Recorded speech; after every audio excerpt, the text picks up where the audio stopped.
सास की कर्कश आवाज़ कानों में पड़ी तो नीता कसमसा कर अंगड़ाई ली। अधखुली आंखों से देखा, आसमान पर अभी लाली छाई हुई है। सूरज अभी निकला नहीं है, पर माँ जी का सूरज अभी से सिर पर चढ़ाया है। न उन्हें खुद नींद आती है और न ही किसी और को सोने देती हैं। एक गहरी सी खीज उभर आई उसके चेहरे पर। परसों उसकी जल्दी नींद टूट गई थी। लेटे लेटे कमर दर्द कर रही थी। वह उठ गई और अपने लिए चाय बनाने लगी। खटर पटर सुनकर माँ जी की नींद टूट गई। बोल पड़ी, इतनी जल्दी क्यों उठ गई बहू? कौन सा लंबा चौड़ा परिवार है जिसके लिए तुम्हें खटना पड़ेगा? गुस्से से नीता का तन बदन सुलग उठा था। आखिर यह चाहती क्या है? जल्दी उठो तो मुश्किल, देर से उठो तो मुश्किल। बोलने का बहाना भर चाहिए इन्हें। अभी तो इस यहाँ आए मुश्किल से 2 माह हुए हैं, पर लगता है कि मानो 2 युग गुजर गए हैं। अभी दीप को वापस आने में पूरे 4 माह और हैं। कैसे कटेगा इतना लंबा समय? शुरू से ही संयुक्त परिवार के प्रति खास तरह की अरुचि सी थी उसके अंदर। माता पिता ने भी उसके लिए वर देखते समय इस बात का खास ख्याल रखा था कि लड़का चाहे 19 हो, पर वह माँ बाप से दूर नौकरी करता हो, उसे सास नंदों के संग न रहना पड़े। आखिर काफ़ी खोजबीन के बाद इन्हें इच्छानुसार दीप का घर मिल गया था। दीप का परिवार भी छोटा सा था, माँ बाप और छोटी बहन। वह घर से अलग दूसरे शहर में एक कॉलेज में अध्यापक था। सौम्य और सुदर्शन व्यक्तित्व वाले दीप को सब ने पहली नज़र में ही पसंद कर लिया था। शादी के बाद नीता 8 से 9 दिन ससुराल रही थी। इन चंद दिनों में ही सबका थोड़ा बहुत स्वभाव उसके आगे उजागर हो गया था। बाबूजी गंभीर स्वभाव के अंतर्मुखी व्यक्ति थे। ज़्यादा बोलते या बतियाते नहीं थे, पर उनकी कसर माँ जी पूरी कर देती थी। माँ जी जरा तेज तर्रार थीं। सारा दिन बकझक करना उनकी आदत थी। ननद सोमी एक प्यारी सी हंसमुख लड़की थी। उसकी हम उम्र थी। माँ जी हर बात में नुक्ताचीनी करने के बोलने का कोई न कोई बहाना ढूंढ लेती थीं, पर उनकी इस आदत पर ना कोई ध्यान देता था और ना ही उनकी बातों को गंभीरता से लेता था। बाबूजी निरपेक्ष से बस हाँ हूँ करते रहते थे। 10 दिन बाद ही दीप नौकरी पर वापस गया तो वह भी साथ गई थी। दीप को कॉलेज के पास ही मकान मिला हुआ था। नीता ने सुघड़ हाथों से जल्द ही अपनी गृहस्थी जमा ली। दीप भी अपने पिता की तरह धीर गंभीर था। नीता कई बार सोचती कि एक ही परिवार में कैसा विरोधाभास है। कोई इतना बोलने वाला है और कोई इस कदर अंतर्मुखी। अभी उसकी शादी को 3 माह ही हुए थे। दीप को विश्वविद्यालय की ओर से 6 माह को परीक्षण के लिए जर्मनी भेजने का प्रस्ताव हुआ। नीता भी बहुत खुश थी। दीप उसे बाहों में समेट कर बोला था, नीता तुम्हारे कदम बड़े अच्छे पड़े। बड़े दिनों का अटका काम हो गया। 6 माह तुम माँ और बाबूजी के पास रह लेना, उनका भी बहू का चाव पूरा हो जाएगा। नीता जैसे आसमान से गिरी।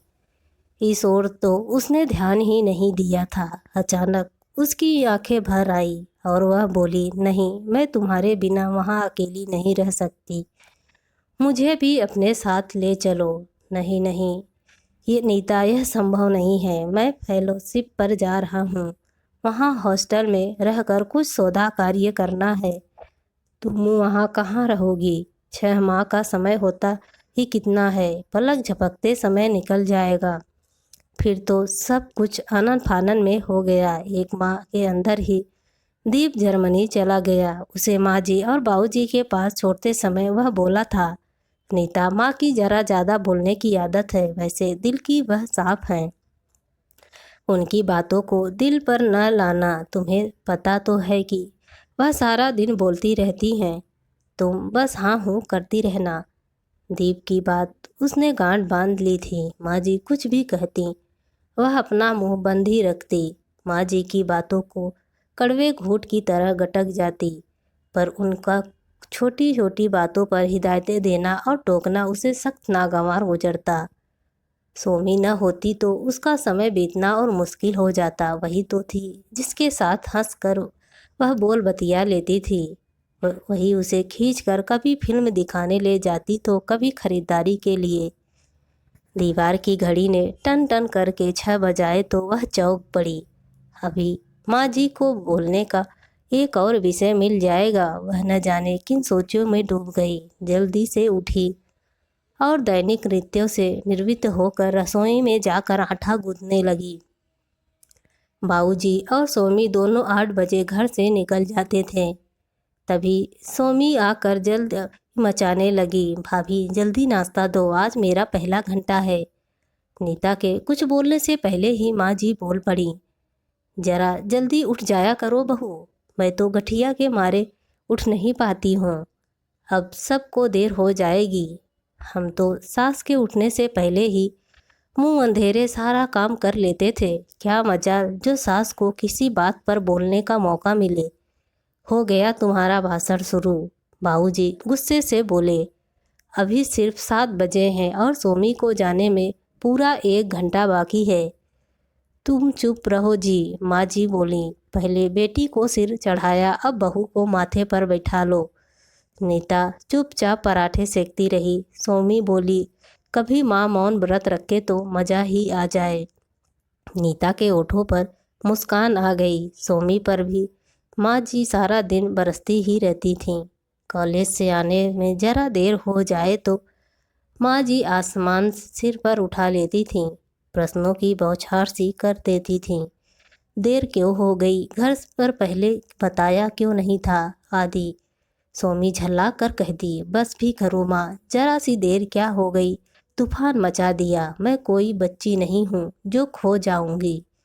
आजकल अतिरिक्त कक्षाएं लग रही हैं, इससे देर हो जाती है। तुम्हें तो बोलने का बहाना भर चाहिए। बेटी के बरसने पर माँ जी थोड़ी नरम पड़ जाती थी, फिर धीमे स्वर में बड़बड़ाने लगती। सोमी तो बेटी है, माँ जी से तुर्की बितर्की सवाल जवाब कर लेती है, पर वह तो बहू है, उसे अपने ओठ से सी कर रखने पड़ते हैं।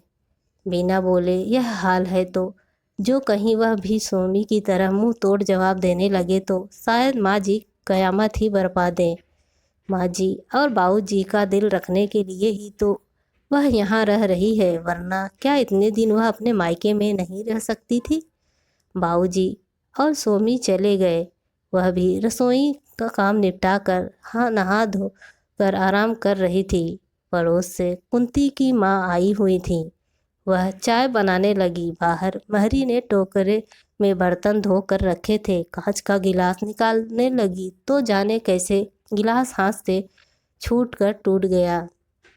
माँ जी बोल पड़ी, बहू ध्यान से बर्तन उठाया करो, महंगाई का ज़माना है। इतने पैसे नहीं हैं जो रोज़ रोज़ गिलास खरीद सकें।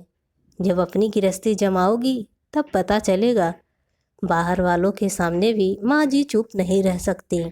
नीता की आंखों में क्रोध और शोम के आंसू आ गए। चाय देकर वह अपने कमरे में आकर लेट गई। उसने अब कभी अपने माँ बाप की नहीं सुनी और यहाँ दिन रात माँ जी की उल्टी सीधी बातें सुननी पड़ती है। रात खाने के समय नीता ने देखा कि दही अभी ठीक से जमा नहीं है। माँ जी का बोलना फिर शुरू हो गया, तुमने बहुत ठंडे या बहुत गर्म दूध खट्टा डाल दिया होगा, तभी तो नहीं जमा दही। अगर ध्यान से जमाती तो क्या अब तक दही नहीं जम जाता। दीप को तो दही बहुत पसंद है, पता नहीं तुम वहाँ भी दही ठीक से जमा पाती होगी या नहीं। बाबूजी बोल पड़े, ओहो, अब तुम चुप भी रहोगी या बोलती ही जाओगी। तरी वाली सब्जी है, दही बिना कौन सा पहाड़ टूट रहा है। तुम्हें खाना है तो हलवाई से ले आता हूँ। बहू पर बेकार में क्यों नाराज हो रही हो। माँ जी खिसिया कर बोली, लो और सुनो, बाप और बेटी पहले ही एक और थे, अब बहू को और शामिल कर लो गुट में। नीता शर्म से गड़ी जा रही थी। माँ जी के तो मुंह में जो आया बोलने लगती हैं, किसी का लिहाज नहीं। खाना खाकर वह कमरे में आई तो उसके मन में क्रोध भरा था। अब वह यहाँ हरगिज नहीं रह सकती। 2 माह जैसे तैसे काट लिए हैं, पर अब और नहीं रहा जाता। उसकी सहन शक्ति अब खत्म हो गई है। हर बात में टोका टाकी भाषणबाजी आखिर कहाँ तक सुन सकती है वह। कभी कपड़ों में नील कम है तो कभी बैगन ठीक से नहीं भुने हैं, कभी चाय में पत्ती ज़्यादा है तो कभी सब्जी में नमक कम। बिना वजह छोटी मोटी बातों में लंबा चौड़ा भाषण झाड़ देती हैं। बर्दाश्त की भी हद होती है। अब वह यहाँ और नहीं रहेगी। वह उठकर भैया को खत लिखने लगी। मायके में जाकर दीप को भी पत्र डाल देगी कि भैया लेने आए थे, सो उनके साथ जाना पड़ा उसे। सुबह माँ जी की आवाज़ कानों में पड़ी, उठो बहू, सुबह हो गई है। वह उठने लगी तो उसे अचानक चक्कर सा आ गया। उसने उठने की कोशिश की तो कमजोरी के कारण उठा न गया। हल्की झुरझुरी सी चढ़ रही थी, सारा बदन टूट रहा था। वह फिर लेट गई और बोली, माँ जी मेरी तबीयत ठीक नहीं है। क्या हुआ तबीयत को?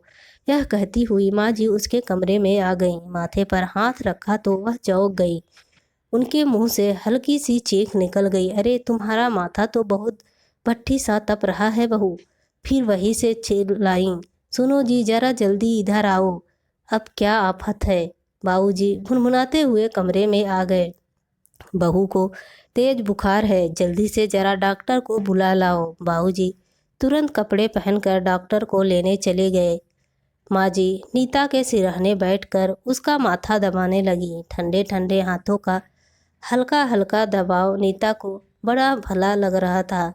कुछ ही देर में बाबूजी डॉक्टर को लेकर आ गए। डॉक्टर नीता की अच्छी तरह जांच करके बोले, दवाएं मैं नहीं लिख दी है, इस हालत में अधिक तेज कैप्सूल तो दिए नहीं जा सकते। किस हालत में? माँ जी पूछ बैठी। यह गर्भवती है, डॉक्टर बोला। बुखार ठंड से चढ़ा है, तुलसी अदरक की चाय भी पिलाती रहें, 2-1 दिन में बुखार उतर जाएगा। माँ जी के आगे एक नया रहस्य खुला। नीता ने तो इस बारे में उन्हें बताया ही नहीं था। वह बड़बड़ाने लगी, अजीब लड़की है यह। अरे मैं सास सही, पर सास भी माँ होती है। मैं तो इससे सारा काम कराती रही और इसने अभी तक बताया नहीं कि कुछ खास खाने का मन कर रहा है। ये आजकल की बहुएं भी बस घूमनी होती हैं। एक हमारा ज़माना था, हमें बाद में पता चलता था और सास को पहले से ही खबर हो जाती थी। अब बताओ, मैंने तो कभी इससे यह भी नहीं पूछा कि क्या खाने की इच्छा है, तो अब पूछ लेना, काफ़ी वक्त पड़ा है। इस समय बहू को सोने दो, बाबूजी बोले और कमरे से बाहर चले गए। रात माँ जी अपनी खाट नीता के कमरे में ही ले आईं। रसोई का काम सोमी को सौंप दिया था, इसीलिए माँ जी का आक्रोश उस पर बरसता। इतनी बड़ी हो गई है पर खाना बनाने की अक्ल नहीं आई। गोभी में पानी तैर रहा है और दाल इतनी गाढ़ी है कि गुठलियाँ बन गई हैं। 10 बार कहा है कि जरा अपनी भाभी के साथ हाथ बटाया करो, कुछ सीख जाओगी। पर ओहो माँ, शुरू हो गई हो तुम। एक तो खाना बनाओ, ऊपर से तुम्हारा भाषण सुनो। मुझसे खाना बनवाना है तो चुपचाप खा लिया करो, वरना खुद करो। माँ जी बड़बड़ाने लगी, इन बच्चों को तो समझाना भी मुश्किल है। माँ जी 2-4 घंटे बाद अदरक सौंफ वाला दूध लेकर नीता के पास आ जाती। खुद अपने हाथों से उसे दवा देती रहती। रात भर माथा छूकर उसका बुखार देखती। अपने प्रति माँ जी को इतना चिंतित देख नीता हैरान थी। बड़बोली, माँ जी के अंदर उसकी इतनी फिक्र है और उसके प्रति इतना प्रेम है, आज तक कहाँ समझ पाई थी वह तो माँ जी के बोलने और टोकने पर ही सदा खिंचती रही। नीता 4 से 5 दिन बुखार की चपेट में रही। माँ जी बराबर उसे के सिरहाने बनी रहीं।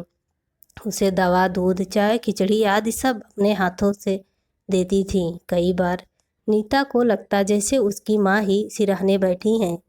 उसका बुखार उतर गया था, पर माँ जी उसे अभी भी ज़मीन पर पाँव नहीं रखने देती थी कि कहीं कमजोरी से दोबारा बुखार न चढ़ जाए। दोपहर पड़ोस से रमा चाची उसका हाल पूछने आई थी। उसके माथे पर हाथ रख कर बोली, माथा तो ठंडा पड़ा है, बुखार तो नहीं है। नीता ने जवाब दिया, हाँ अब कल से बुखार नहीं है। बाद में माँ जी और रमा चाची बाहर आंगन में बैठकर बातें करने लगीं। रमा चाची बोलीं, आजकल की बहुएं भी फूल सी नाजुक होती हैं। हम भी तो इस भरी सर्दी में काम करते हैं, पर हमें तो कभी ताप नहीं चढ़ता। ये तो बस छुई मुई सी हैं। फिर फुसफुसा कर बोलीं, अरे बहू को बुखार भी है, यह यही बहाना किए पड़ी है। आजकल की बहुएं तो तुम जानो ऐसी होती हैं। तभी माँ जी की तीव्र आवाज़ सुनाई दिया, बस बस रमा, तुम्हारा दिमाग भी कभी सीधी राह पर नहीं चला। तुमने कभी अपनी बहुओं के दुख दर्द को समझा ही नहीं। तुम्हें तो सब कुछ बहाना ही लगता है। यह मत भूलो कि बहुएं भी हाड़ मांस की बनी हैं। मैंने तो नीता और सोमी में कभी फर्क नहीं माना है। तुम भी अगर यह बात समझ लो तो तुम्हारे घर का रोज की खचखच खत्म हो जाए। रमा चाची खिसियानी सी हो गईं। मैंने जरा सा क्या बोला कि तुमने तो पूरी रामायण माच दी। यूं ही बात से बात निकली तो बोल पड़ी थी। आज तो बोल दिया, आगे से मेरी बहू के बारे में यूं ना बोलना। माँ जी के अंदर अब भी आक्रोश था। नीता लेटी लेटी हैरानी से माँ जी की बातें सुन रही थी। सचमुच वह माँ जी को जान ही कहाँ पाई। दीप ठीक ही कहते थे, मुँह से माँ जी चाहे बकझक कर ले, पर मन तो उनका साफ पानी सा निर्मल है।